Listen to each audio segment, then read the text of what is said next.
আমিন। নাম বলেন, নাম বলেন। বিশ্বাস করি যে পূর্ণাঙ্গ দিন প্রতিষ্ঠা ছাড়া দেশে স্থায়ী শান্তি এবং জনগণের সার্বিক মুক্তি আসতে পারে না। অতএব আল্লাহকে হাজির নাজির জেনে ওয়াদা করিতেছি যে আমি ইসলামী যুব আন্দোলন বাংলাদেশ এ শরীক হয়ে জান ও মাল দিয়ে, জান ও মাল বুঝতে পারছেন তো?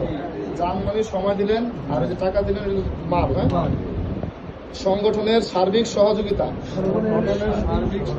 এবং যাবতীয় নিয়ম শৃঙ্খলা মেনে চলিব। আল্লাহ তাআলা আমাকে এই ওয়াদা পালনের তৌফিক দান করুন। আমিন।